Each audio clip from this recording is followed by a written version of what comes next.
মারুফ ঠিক তীর মারতেই যাচ্ছিল, তখনই কোচ তার গালে জোরে এক থাপ্পড় মারে। কারণ একটাই, কোচের মনে হয়েছিল মারুফের আর্চারি পজিশন ঠিক নেই। পাশে দাঁড়িয়ে থাকা টিমমেটরা হাসতে লাগলো। সবাই বলতে লাগলো, মারুফের ড্র পজিশন তো একদম ফানি, ওই টিমের লাইকি না। কিন্তু কে জানতো যে মারুফ আসলে অবসরপ্রাপ্ত বিশ্ব চ্যাম্পিয়ন আর্চার। সে চোখ বন্ধ করেও সরাসরি বুলসাই হিট করতে পারে। তবুও সে কোচের অপমান চুপচাপ সহ্য করে। কারণ ছিল কোচের মেয়ে।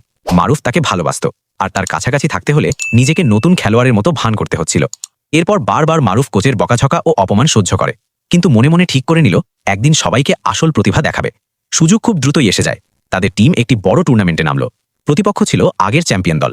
সবাই খুব নার্ভাস, শুধু মারুফ শান্তভাবে দাঁড়িয়েছিল। প্রথম রাউন্ড শুরু হলো। প্রতিপক্ষ সহজেই বুলসাই হিট করল। এখন মারুফের পালা। কিন্তু মারুফ ইচ্ছে করেই তীর লক্ষ্য ভ্রষ্ট করে। কোচ রাগে ফেটে উঠল। তার বিশ্বাস হয়ে গেল যে মারুফ পুরোপুরি অপদার্থ।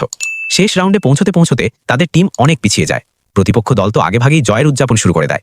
ঠিক তখনই মারুফ সিদ্ধান্ত নিল এখন আসল খেলা দেখানোর সময়। সে হেডফোন পরে গান শুনতে শুরু করে, যা দেখে কোচ চিৎকার করে ওঠে। আর প্রতিপক্ষ দলও হতবাক হয়ে যায়।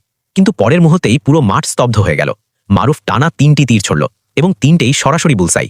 স্কোর এখন আর মাত্র 1 পয়েন্ট পিছনে। এরপর এলো শেষ সিদ্ধান্তমূলক শট।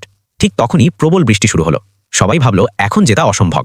মারুফ গভীর শ্বাস নিল, নিজেকে স্থির করল এবং শেষ তীর ছড়ল। ফলাফল দেখে সবার চোখ ছানা বাড়া হয়ে গেল। তীর গিয়ে সরাসরি আগের তীরের পেছন লাগলো। এই অবিশ্বাস্য দৃশ্য দেখে কোচও অবাক হয়ে রয়েছে।